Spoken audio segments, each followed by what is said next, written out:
Assalamualaikum warahmatullahi wabarakatuh. Perkenalkan, nama saya Nini Sastia Putri dengan NIM 2304911000019 dari Prodi Teknik Mekatronika kelas Sistem Kontrol A. Izinkan saya di sini untuk menjelaskan sedikit mengenai respon sistem. Untuk pengertiannya sendiri, respon sistem adalah perilaku atau keluaran dari suatu sistem kontrol setelah menerima sinyal masukan atau gangguan. Respon ini dapat diukur dalam berbagai aspek tergantung pada jenis sistem kontrolnya. Nah, untuk jenis-jenis respon sistem sendiri ada dua. Yang pertama ada respon transient dan yang kedua ada respon steady state. Untuk respon transient merupakan fase awal respon sistem dari saat sinyal input diterapkan hingga mencapai keadaan stabil. Nah, ada beberapa karakteristik tersendiri yang penting dari respon transient, antara lain yaitu ada rest time, overshoot, settling time, peak, dan peak time.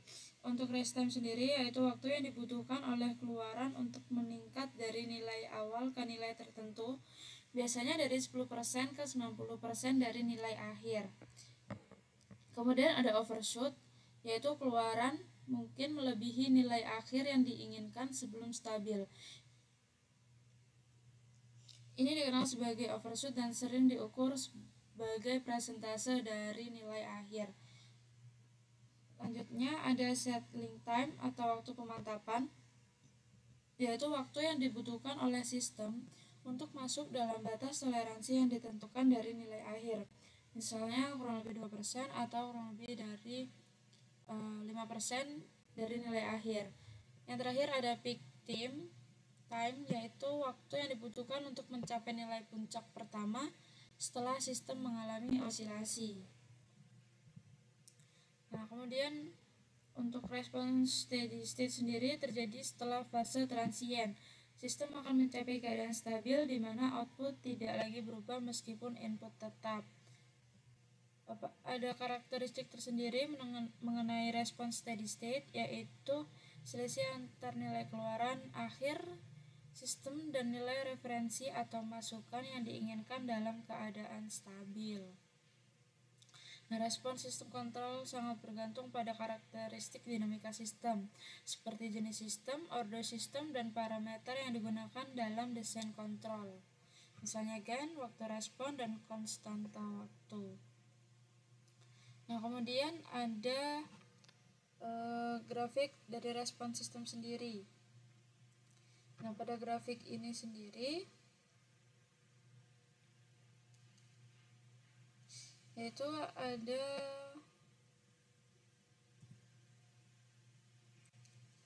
ada yang namanya waktu tunda,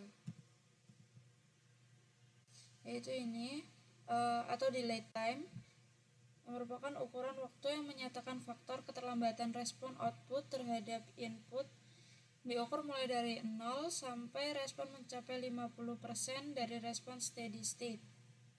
Kemudian ada waktu naik,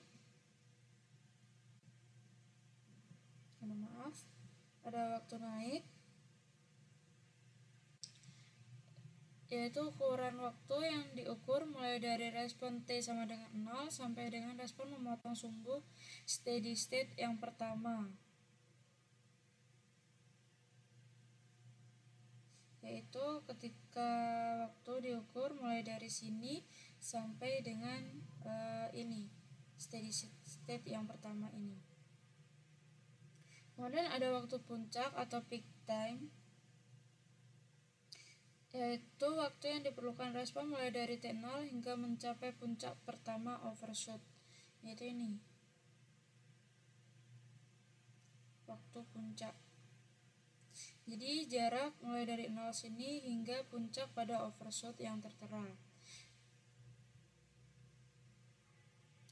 Kemudian ada lewatan maksimum, yaitu nilai relatif yang menyatakan perbandingan antara nilai maksimum respon overshoot yang melampaui nilai steady state dibanding dengan nilai steady state.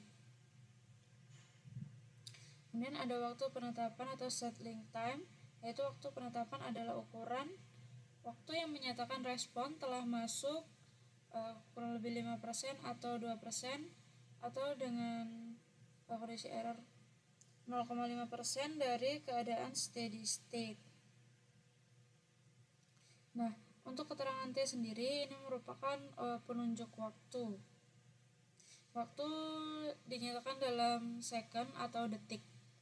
Untuk noise sendiri di sini itu adalah sinyal gangguan. Lalu agar tidak terjadi sinyal gangguan maka dilakukan pengoperasian lagi hingga stabil.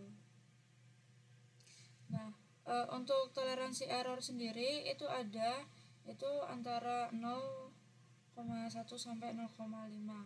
Selebihnya itu tidak diperbolehkan. Jadi untuk error sendiri itu hanya yang sangat-sangat kecil saja yang diperbolehkan, yang masih ada di toleransi.